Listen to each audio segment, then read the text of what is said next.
नमस्कार दोस्तों, साथी संदेश लाइव में आपका एक बार फिर से स्वागत है। आज हम फिर से बात करने जा रहे हैं अपने शरीर के अंगों को लेकर के। जिस प्रकार हमने बताया था कि शरीर का सबसे नाजुक और सबसे महत्वपूर्ण अंग आंख होता है, उसी प्रकार आपके व्यक्तित्व को खूबसूरती देता है आपका चेहरा। और उस चेहरे में जो आपका मुंह होता है, जो उसमें दांत होते हैं, जो स्माइल के वक्त, मुस्कुराहट के वक्त सामने नजर आते हैं, जिससे आपकी खूबसूरती बढ़ती है, ये वो पार्ट होता है। और इसकी देखभाल भी बहुत जरूरी होती है। अगर आप मुस्कुराते हैं तो सफेद जगमगाते दांत अगर दिखे तो सामने वाला भी खुशी से ओतप्रोत हो जाता है। आज हम इसकी केयर के बारे में बात करने वाले हैं। हमारे साथ मौजूद हैं शहर के, जिले के मशहूर डेंटिस्ट, MDS हैं ये। इनका नाम है अजीत मिश्रा जी। मिश्रा जी, आपका स्वागत है। बहुत बहुत धन्यवाद, आपने मुझे इंटरव्यू के लिए चुना, उसके लिए मैं आपको धन्यवाद देना चाहूंगा। मिश्रा जी, दांत, जैसा कि मैंने आपको बताया, आपने सुना भी कि दांत वो चीज है जब मुस्कुराते हैं तो खिलखिला करके सामने आता है, जिससे इंसान की खूबसूरती बढ़ती है और सामने वाला भी खुश हो जाता है। तो ये दांतों की सुरक्षा बहुत बड़ी एक प्रॉब्लम वाली बात है, क्योंकि जाने अनजाने में हम कई ऐसी चीजें खा लेते हैं, कई ऐसी चीजें हमें नहीं पता होती है कि क्या खाना है, क्या नहीं खाना है और किस तरह से उसको ट्रीट करना है। और हम अपने दांतों की खूबसूरती, अपने चेहरे की खूबसूरती खो देते हैं। दांत पीले पड़ जाते हैं, काले पड़ जाते हैं, सड़ने लगते हैं, गलने लगते हैं, गिरने लगते हैं। तो आज हम इन सब चीजों के बारे में आपसे जानना चाहेंगे। सबसे पहले आप बताइएगा कि डेंटिस्ट होना आपको कैसा लगता है? मैं थोड़ा सा अपना इतिहास भी बताना चाहूंगा कि अगर आप किसी भी डेंटिस्ट से पूछें तो उसका हमेशा सपना रहता है कि वो MBBS करे और MD करे। वैसा ही मेरा भी सपना था और मैं MBBS MD करके मेडिकल फील्ड में जाना चाहता था। थोड़े मार्क्स कम रह गए तो मुझे डेंटिस्ट्री चुननी पड़ी।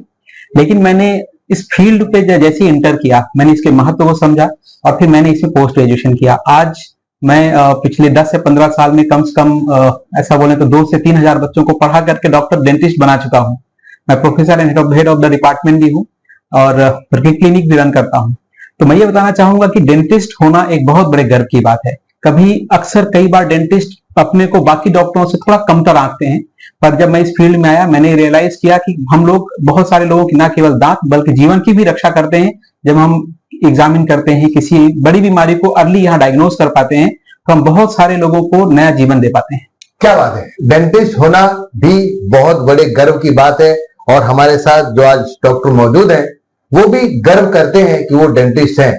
हालांकि उनका भी सपना था कि वो MBBS करके मेडिसिन में MD बने, लेकिन जैसा कि बता रहे हैं कि कुछ मार्क्स कम पड़ गए, लेकिन ये कम मार्क्स ही आज आपको इतनी बड़ी ख्याति दिलाया है। तो डॉक्टर साहब, दांत बहुत प्रकार के, क्योंकि बच्चों के दांतों के ट्रीटमेंट अलग हैं, बड़ों के अलग हैं, बुजुर्गों के अलग हो जाते हैं। बिल्कुल बिल्कुल। अगर तीनों के कॉमन अपन निकालें तो कैसे अपने दांतों का ख्याल रखना चाहिए? जी, सबसे महत्वपूर्ण चीज तो ये है कि हम अक्सर लोगों से सुनते हैं कि ब्रश करें। इससे एक मैसेज समाज में ये गया कि हम ब्रश को जोर से रगड़ें। मैं ये बताना चाहता हूं कि ब्रश को बहुत जोर से रगड़ने की जरूरत नहीं है। 2 मिनट हल्के हाथ से ब्रश करना है और यही सफिशिएंट क्लीनिंग है। खाने पीने की चीजों में आजकल नई जनरेशन में आप देखेंगे कि बच्चों के और कम उम्र के लोगों में भी दांत बहुत ज्यादा सड़ रहे हैं। उसका एक प्रमुख कारण ये है कि उनके खान पान की आदतें बहुत चेंज हो गई हैं। जनरली वो बहुत स्टिकी फूड खा रहे हैं, ये बहुत ज्यादा शुगर कंटेनिंग चीजों का सेवन कर रहे हैं। इससे उनके टूथ में जो इनेमल सरफेस है वो धीरे धीरे डिके होता है और सड़न की संभावनाएं बढ़ती चली जाती हैं। बड़ों के केसेस में दिक्कत ये हो रही है कि क्योंकि वो लगातार ब्रशिंग कर रहे हैं तो दांत का ऊपर का सरफेस घिस जाता है। तो मैं सभी से कहना चाहता हूं कि ना केवल क्लीनिंग इंपॉर्टेंट है बल्कि क्लीनिंग का तरीका इंपॉर्टेंट ज्यादा है। हम ये समझें कि अगर हम 5 मिनट तक ब्रश से रगड़ें और हम क्लीन कर लिए, तो ऐसा नहीं होता है। 2 मिनट ही सफिशिएंट है। दूसरा एक और महत्वपूर्ण पहलू जो मैं बताना चाहूंगा सभी लोगों को, वो ये कि रात में सोने से पहले ब्रश करना अत्यंत आवश्यक है। सुबह की ब्रशिंग तो शायद सब करते होंगे हमारे देश में आजकल, लेकिन नाइट ब्रशिंग नहीं करते। तो जो लास्ट मील हम खाते हैं, आखिरी खाना खाते हैं, वो हमारे मुंह में रह जाता है, हमारे दांतों के बीच फंसा रह जाता है और 12 घंटे बाद हम ब्रश कर पाते हैं। तो जनरली वो 12 घंटे सफिशियंट होता है दांत को सड़ा करके खराब करने के लिए। तो नाइट ब्रशिंग बहुत इंपॉर्टेंट है, वो सभी लोग स्टार्ट करें, रेगुलर बेसिस पर स्टार्ट करें। मैं ऐसा सबको सलाह देना चाहता हूँ। सुना आपने दांतों की केयर किस तरह से की जाए, और नाइट ब्रशिंग बहुत जरूरी है। सुबह तो सभी ब्रश करते हैं, लेकिन रात में ब्रश करना बहुत जरूरी है, क्योंकि खाना हमारे दांतों में फंसा रह जाता है। सर, ये हुई केयर की बात। किस किस तरह की बीमारियां दांतों से संबंधित होती हैं, क्या लक्षण होते हैं? देखिए, जो सामान्यता होती है प्रॉब्लम जो सब लोग महसूस करते हैं, हम मुंह को जनरली 3 पार्ट में डिवाइड कर सकते हैं। एक तो दांतों की समस्या, मसूड़ों की समस्या और उसके अलावा मुंह के अन्य हिस्सों की समस्या, जैसे गाल हो गया, जीभ हो गई और इनकी समस्या। मैं एक एक करके सब पे आता हूँ। दांतों की जो समस्याएं रहती हैं जनरली वो सड़न से जुड़ी हुई होती हैं। दांत सड़ जाते हैं, सड़न नस तक पहुंच जाती है और जनरली आप एक बहुत कॉमन ट्रीटमेंट सुने होंगे, रूट कैनाल। अगर सड़न नस तक पहुंच गई तो फिर रूट कैनाल कराना पड़ता है, वही एक ऑप्शन है। अगर सड़न नस तक नहीं पहुंची है तो नॉर्मल मसाला भरा करके उसको ठीक किया जा सकता है। मसूड़ों की समस्या में कई बार पायरिया हम सामान्य सुनते रहते हैं, जिसमें मुंह से बदबू आना, ब्लड आना, दांतों का हिलना, दांतों का कमजोर हो जाना। जो स्ट्रक्चर्स दांत को सपोर्ट करते हैं उनमें प्रॉब्लम आती है, उसे हम सामान्य भाषा में पायरिया कहते हैं। नॉर्मली हम मेडिकल टर्म में उसको पेरियोडोंटाइटिस कहते हैं।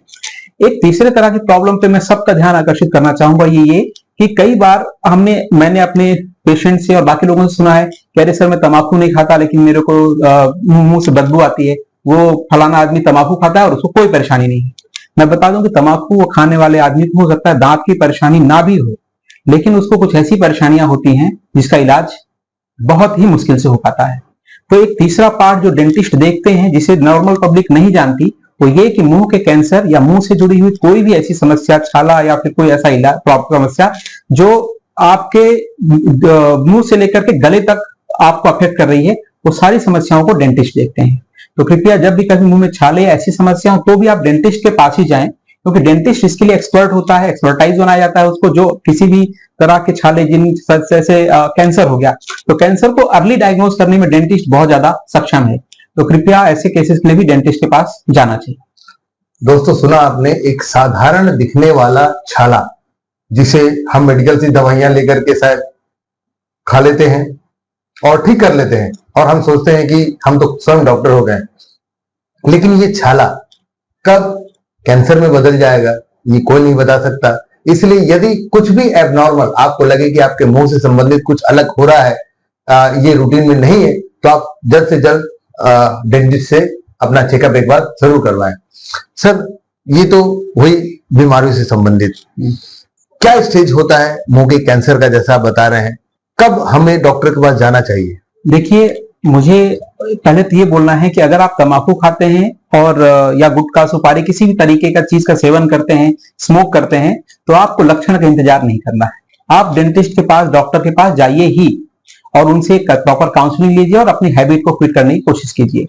फिर भी अगर आपको कुछ लक्षण समझने हैं तो मैं बताना चाहूंगा कि जनरली होता क्या है कि शुरुआती दौर पे पेशेंट को थोड़ा तीखा खाने पर जलन हो सकती है, हो सकता है कि उसका मुंह थोड़ा कम खुले, गले में थोड़ा स्मूथनेस कम हो सकती है, पेशेंट को कुछ उभार, सूजन महसूस हो सकती है, नया छाला महसूस हो सकता है और सबसे कॉमन सफेद दाग हो सकता है मुंह में।